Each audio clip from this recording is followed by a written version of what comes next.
Dalam minggu Advent yang pertama ini, bahan bacaan yang disiapkan oleh Majelis Sinode Gemit dari Markus pasal 13 ayat 24 sampai 37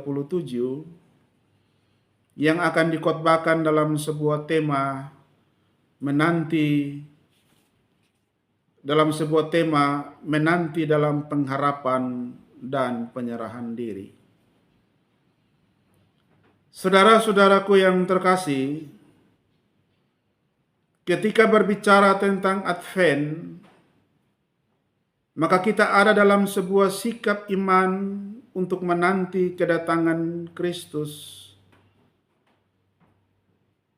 Dan tentunya kedatangan yang kita nantikan ini seperti apa yang dijanjikan oleh Tuhan sendiri di dalam firman-Nya ketika Ia terangkat ke sorga, bahwa Aku akan datang kembali dalam kemuliaan untuk memulihkan segala sesuatu. Dalam menantikan kedatangan Kristus kembali, jujur menjadi sebuah persoalan di dalam kehidupan kita. Mengapa saya katakan demikian? Karena orang akan selalu bertanya, kira-kira kapan Tuhan akan datang? Dan orang juga akan bertanya, apa yang menjadi tanda-tanda dari kedatangan Tuhan yang bisa kita kenali? Ini pertanyaan-pertanyaan yang selalu dipertanyakan mulai dari zaman Tuhan Yesus sampai dengan kita hari ini.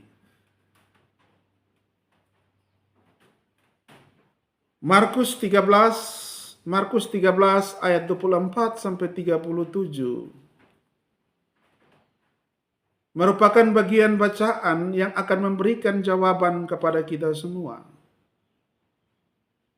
berkaitan dengan tanda dan juga kapan waktu Tuhan akan datang kembali. Karena itu saya mengajak kita semua untuk melihat teks bacaan kita ini lebih dalam lagi untuk menjawab pergumulan tema kita tadi.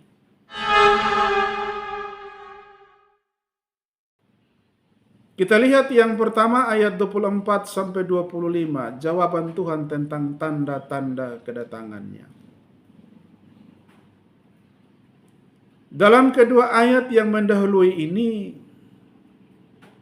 tanda-tanda yang akan mengawali kedatangan Tuhan itu dapat dilihat melalui perubahan-perubahan besar di dalam alam. Dikatakan matahari menjadi gelap, bulan tidak bersinar, bintang-bintang berjatuhan, dan lain-lain sebagainya. Semuanya ini mau menggambarkan bahwa seluruh ciptaan pun turut bersaksi bahwa Tuhan segera datang. Namun tanda-tanda yang disampaikan oleh Tuhan ini merupakan tanda-tanda simbolik. Bahwa matahari menjadi gelap bukan dalam pengertian bahwa matahari itu akan benar-benar berhenti bersinar. Tetapi hal ini merupakan sebuah cara dari Tuhan untuk mengatakan bahwa ada masa di mana ketika terang yang selalu kita andalkan tiba-tiba hilang atau berhenti bersinar. Kita tahu bahwa matahari adalah sumber terang, sumber kehidupan. Dan kalau tiba-tiba dia tidak bercahaya lagi, maka dunia kita ini akan dipenuhi dengan kegelapan. Matahari akan menjadi gelap ini sebenarnya Tuhan mau mengingatkan kita bahwa ada waktu di mana kita merasakan seperti orang yang kehilangan arah kehidupan. Kehilangan pegangan, kehilangan harapan. Inilah masa-masa penantian yang gelap. Masa di mana ketika kita tidak tahu harus melangkah kemana.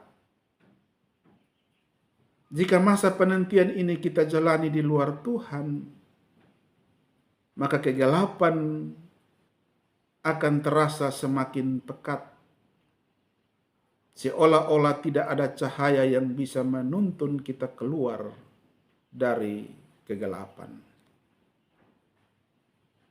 Sehingga Tuhan memakai simbol matahari gelap. Tuhan memakai simbol matahari gelap ini untuk mengingatkan saya dan saudara-saudara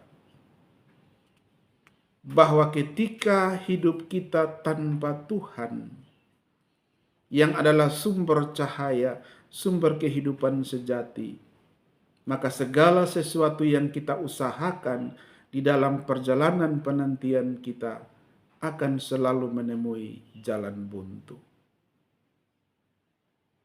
Karena segala terang yang ditawarkan oleh dunia ini dapat padam kapan saja. Tetapi ketika kita dengan sadar mengandalkan terang sejati, yaitu Tuhan Yesus Kristus, maka kegelapan terdalam pun tidak akan menguasai kita. Contoh, kita yang selama ini hidup bergantung pada satu sumber terang yang kita anggap pasti. Misalnya pekerjaan, kesehatan yang baik, orang terdekat yang selalu menopang kita. Akhirnya kita akan merasa hidup kita baik-baik saja. Karena terang itu selalu ada. Ada orang yang selalu memberi topangan, penguatan kepada kita. Namun tiba-tiba dalam suatu momen semuanya berubah. Usaha kita bangkrut. Kesehatan kita menurun drastis. Atau orang yang selama ini menopang meninggalkan kita. Saat itulah baru kita merasakan bahwa kehidupan kita terasa gelap. Kita bingung harus memulai dari mana lagi. Kita kehilangan arah. Tidak punya kekuatan untuk melangkah. Semua yang dulunya kita andalkan tiba-tiba hilang. Dan jikalau di dalam keadaan terjatuh, kita menjalaninya tanpa Tuhan, maka situasi atau keadaan kita akan membuat kita menjadi mudah untuk menyerah. Membuat kita untuk cepat putus asa. Bahkan kehilangan tujuan hidup. Tetapi jikalau masa-masa sulit tersebut kita menjalaninya bersama Tuhan, kita mengandalkan Tuhan, maka kegelapan itu tidak akan menghancurkan kita, tetapi justru menjadi titik balik di mana Tuhan memunculkan terangnya sendiri untuk menerangi kejatuhan kita.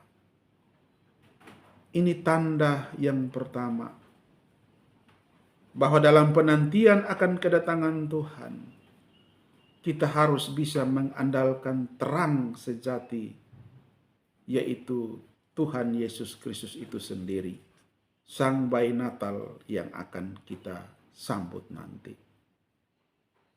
Yang kedua, tanda bulan tidak bercahaya. Tanda ini bukan berarti bulan benar-benar berhenti bersinar, tidak. Kita tahu bahwa sejak awal bahwa bulan memang tidak mempunyai cahaya sendiri. Bulan hanya memantulkan cahaya dari terangnya matahari. Tuhan memakai simbol ini untuk menunjukkan bahwa akan ada masa di mana kita manusia benar-benar kehilangan pantulan terang yang selama ini membuat kita menjadi kuat, bijak, dan rohani. Dengan kata lain, Tuhan sementara mengingatkan kita untuk cepat sadar bahwa kita ini sebenarnya tidak punya apa-apa tanpa terang dari Tuhan. Ketika Tuhan mengatakan bulan tidak bercahaya, ini mau menggambarkan tentang keadaan kita. Ketika kita tidak bisa lagi memantulkan kebaikan. Ketika sifat dan perilaku kita mulai menjadi redup, yang baik dulu menjadi redup. Ketika sukacita dan damai sejahtera kita hilang. Ketika iman kita terasa dingin dan hambar. Ketika apa yang dulu bersinar dalam diri kita tiba-tiba padam. Semuanya ini terjadi ketika kita hanya mau mengandalkan diri kita sendiri. Contoh, bayangkan ada seseorang yang dulunya dikenal lembut, sabar dan penuh pengertian, sehingga orang lain melihat kehidupannya seperti bulan yang memantulkan cahaya terang matahari. Tetapi dengan seiring berjalannya waktu, ia mulai berubah. Ia mulai merasa paling benar, tidak mau dikoreksi, sulit mendengarkan nasihat. Dalam pertemuan-pertemuan ia hanya ingin mau mengeluarkan pendapatnya, argumennya saja, tanpa mau mendengarkan tanggapan balik. Bahkan memilih untuk keluar meninggalkan ruangan ketika ada masukan. Saat itulah bulan kehidupan kita mulai kehilangan cahaya. Bukan karena Tuhan menarik terangnya, tetapi karena kita sendirilah menutup diri dari terang itu dan hanya memantulkan ego kita. Akibatnya kita yang dulunya membawa damai, kini malah membawa suasana tegang. Dulu jadi teladan dan selalu diandalkan, kini jadi batu sandungan. Inilah tanda bulan yang tidak bercahaya. Karena hidup kita bukan memantulkan terang kemuliaan Allah, tetapi memantulkan ego yang lebih dominan dari ketaatan. Karena itu di dalam masa penantian ini, kita semua diingatkan melalui tanda yang kedua ini untuk bisa melepaskan ego kita masing-masing. Yang ketiga, bintang berjatuhan. Dalam Alkitab, bintang seringkali dipakai sebagai simbol pemimpin. Orang-orang yang menonjol, tokoh-tokoh yang menjadi pegangan, dan sosok yang menerangi dan memberi arah. Ketika Tuhan berkata bintang-bintang berjatuhan, ini adalah simbol bahwa akan ada masa di mana sosok-sosok yang kita anggap kuat, yang kita kagumi, atau yang kita jadikan pegangan runtuh satu persatu. Artinya bahwa akan ada masa di mana kita melihat kejatuhan moral, perilaku dari orang-orang yang selama ini kita percaya. Dan ketika hal itu terjadi, maka akan kehilangan kepercayaan terhadap diri kita. Bahkan bisa kehilangan fokus iman. Dan inilah goncangan terbesar, bukan ketika alam bergetar, tetapi ketika keteladanan manusia runtuh. Misalnya ada seseorang pelayan Tuhan yang selama ini sangat dihormati oleh umatnya. Dan banyak umat melihatnya sebagai bintang penerang di tengah-tengah jemaat. Tetapi suatu hari terungkap suatu masalah, ada konflik dalam pelayanan, ada perilaku yang tidak sesuai dengan firman Tuhan, ada keputusan yang diwarnai dengan ego, atau ada sikap kasar yang membuat umatnya kecewa. Ketika itu terjadi, bintang itu seakan-akan jatuh. Orang yang selama ini menjadi panutan tiba-tiba menjadi sumber pergumulan. Jemaat yang dulunya mendapatkan arahan dari hidupnya, kini merasa kehilangan pegangan. Suasana gereja pun ikut terguncang, pelayanan ikut terdampak, bahkan semangat kita pun ikut redup. Inilah gambaran dari bintang-bintang berjatuhan. Bahwa ada masa ketika teladan manusia runtuh. Sehingga kita dipaksa untuk kembali melihat kepada Allah sebagai satu-satunya bintang yang tidak pernah jatuh dalam semua pandangan mata kita, pelayanan dan persekutuan kita. Kita harus memandang kembali kepada Kristus. Advent mengajak kita semua untuk kembali memandang kepada Kristus yang akan segera datang ini. Yang keempat, kuasa di langit akan goncang. Dalam Alkitab, istilah kuasa-kuasa di langit seringkali dipakai untuk menggambarkan tentang struktur kehidupan dunia. Kekuatan-kekuatan yang berpengaruh, sistem sosial, politik, ekonomi. Ketika Tuhan mengatakan kuasa-kuasa di langit akan guncang, ini berarti akan ada masa di mana Tuhan sendirilah yang akan mengguncangkan semua tatanan kehidupan yang manusia anggap pasti. Sehingga tidak ada lagi yang bisa dijadikan pegangan atau sandaran selain Tuhan itu sendiri yang adalah sebagai pegangan dan sandaran hidup. Artinya Tuhan sedang berkata, semua yang kita pikir stabil, kekuatan ekonomi, sistem sosial, kekuasaan politik, keamanan, Tuhan punya kuasa untuk mengguncangkannya. Semua yang kita anggap kuat bisa retak, dan semua yang kita banggakan bisa runtuh ketika semuanya itu kita bangun di luar Tuhan.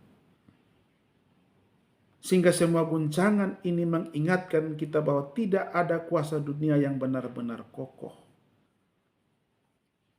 Dan satu-satunya kuasa yang tidak terguncangkan adalah kuasa Tuhan itu sendiri. Jadi Advent pertama ini mau mengingatkan kita. Jadi segala sesuatu yang kita bangun di dalam hidup ini harus dibangun di dalam Tuhan. Karir, usaha, bisnis, pendidikan, masa depan, semuanya harus dibangun di dalam Tuhan. Jangan kita bangun sendiri-sendiri. Libatkanlah Tuhan. Maka kita akan tetap kuat ketika ada badai.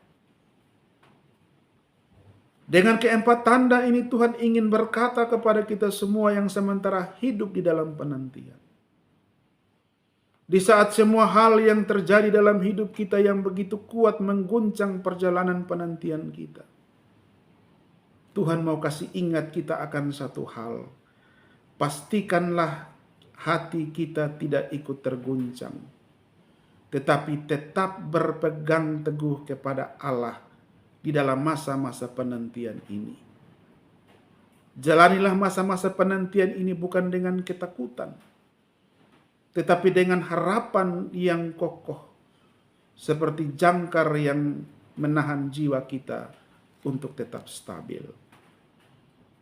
Ini tanda yang Tuhan sampaikan kepada kita tentang apa-apa yang mendahului akhir zaman itu.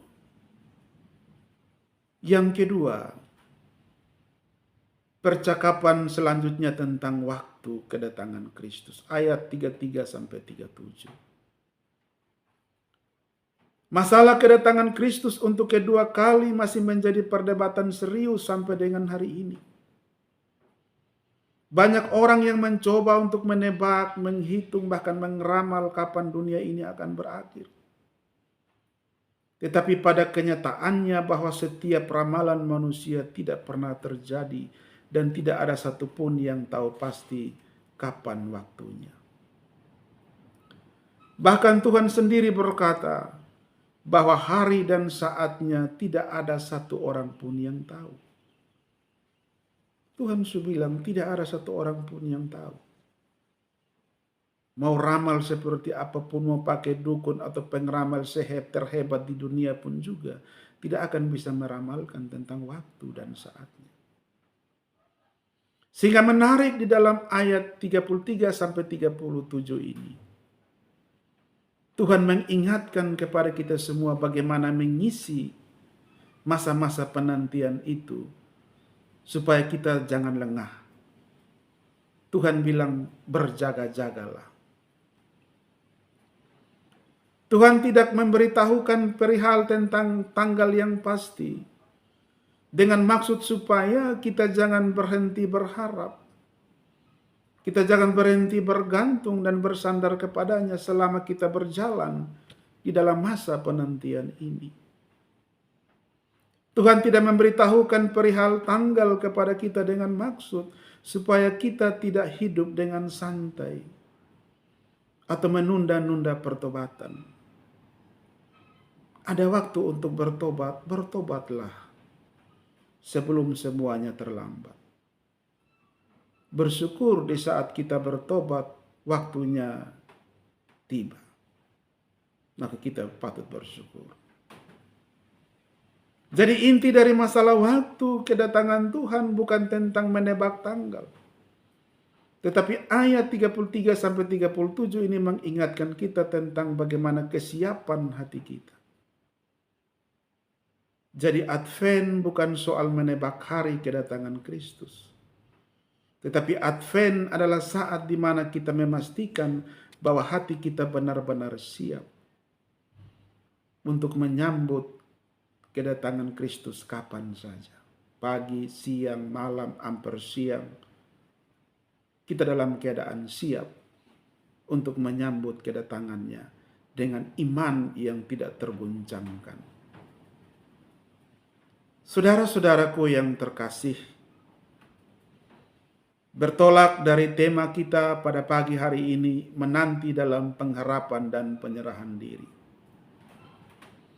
Dari tema ini seharusnya kita merenungkan dan kita hayati secara serius dan mendalam adalah bagaimana saya hidup dalam masa-masa penantian ini. Menanti dalam pengharapan yang diwujudkan lewat ungkapan syukur. Dengan ungkapan syukur ini maka dalam penantian yang kita jalani akan mengubah segala sesuatu. Bahkan tanda-tanda kedatangan Tuhan di dalam ayat 24 sampai 25 yang secara pandangan mata manusia memang menakutkan. Namun Allah yang kita nantikan akan mengubahnya menjadi sesuatu yang menggembirakan. Sesuatu yang membangun relasi yang dipuaskan dan dilegakan dengan sebuah perjumpaan dengan Allah yang kita cintai melalui Sang Bayi Natal yang akan kita berjumpa di kandang domba di Bethlehem. Kalau kita punya orang yang kita kasihi, lalu kita ada dalam hubungan jarak jauh LDR, maka momen perjumpaan ini menjadi momen yang dinanti-nantikan. Pasti kotong akan berkata, cepat sudah besok beta bisa bertemu dengan beta pun kekasih hati. Bahkan ketika di dalam pertemuan-pertemuan itu kita akan tersenyum sukacita dan bahagia. Karena kita sungguh bertemu dengan orang yang sangat-sangat kita kasihi. Karena itu Bapak Ibu dan saudara-saudara, kita perlu mempersiapkan diri untuk menyambut Tuhan itu dengan sukacita. Mengapa? Karena kita akan berjumpa dengan kekasih kita yang selama ini kita andalkan, yaitu Tuhan. Karena kita akan berjumpa dengan kekasih kita yang selama ini kita jadikan sebagai sumber kehidupan, sumber terang kita. Karena kita akan bertemu dan berjumpa dengan kekasih kita yang selama ini menjadi panutan dan teladan di dalam hidup kita. Karena kita akan berjumpa dan bertemu dengan kekasih kita yang memiliki kuasa, sehingga kepadanya lah kita mengabdikan diri kita. Sehingga pertemuan itu menjadi momen kesukacitaan, membawa kebahagiaan. Karena kita bertemu dengan pribadi yang memang selama ini kita andalkan di dalam hidup. Karena itu kita patut bersyukur, sehingga perjumpaan ini menjadi momen yang sangat kita nanti-nantikan. Karena itu kita harus bersyukur karena Tuhan masih berikan kesempatan kepada kita untuk bertemu dengan kekasih hati kita yang kita nanti-nantikan. Sehingga masa penantian ini adalah masa di mana kita siap hati, siap diri untuk dipertemukan dengan kekasih jiwa kita. Sebagai pribadi yang selama ini seluruh hidup kita akan selalu terpaut kepadanya. Dan ketika hari itu tiba, bukan ketakutan yang muncul, tetapi ada sukacita yang melimpah. Pesan yang kedua, penantian selalu terhubung dengan Allah. Penantian yang benar tidak selalu berdiri sendiri. Ia selalu tumbuh dari relasi yang hidup antara kita dengan Allah dan kita dengan kita. Relasi yang baik di antara kita dengan kita dalam penantian dan relasi yang baik di antara kita dengan Allah akan membuat relasi kita semakin bertumbuh. Menjadi hubungan yang sehat di dalam membangun persekutuan Kristus. Ketika relasi kita dengan kita sehat, ketika relasi kita dengan Allah pun sehat, maka penantian kita tidak lagi dipenuhi dengan kegelisahan atau perdebatan-perdebatan tentang kapan Tuhan akan datang atau perdebatan-perdebatan yang tidak penting. Kita tidak lagi menghitung hari atau menebak-nebak waktu kapan Tuhan akan datang. Sebaliknya di dalam kebersamaan kita dengan relasi-relasi yang sehat tadi, hati kita sama-sama diarahkan pada suatu kekaguman yang sama untuk membangun penyembahan yang lebih murni kepada Allah. Dengan diarahkan pada kekaguman-kekaguman yang sama, untuk sama-sama menyatakan kekaguman cinta kita kepada Allah, untuk mengembangkan pertumbuhan persekutuan Kristus, untuk selalu menyiapkan hati bertemu dengan Tuhan setiap saat, untuk setia terjaga. Setia terjaga ini dengan tetap menjaga hati kita agar tetap bersih. Setia terjaga ini dengan tetap menjaga tangan kita tetap bekerja bagi kemuliaan Allah, dan iman kita tetap menyala di tengah-tengah guncangan. Sebab wujud penantian yang sehat adalah penantian yang selalu terhubung dengan Allah. Penantian yang selalu terhubung dengan sesama. Penantian yang mengubah kekhawatiran menjadi kesetiaan. Karena itu dalam setiap detik bisa menjadi waktu di mana sang kekasih jiwa kita datang untuk mengetuk pintu. Karena itu, saudara-saudaraku yang terkasih, dalam masa-masa persiapan ini, firman Tuhan mengingatkan kita semua, jangan lengah sedikit pun. Tetaplah berjaga-jaga. Selamat memasuki Minggu Advent.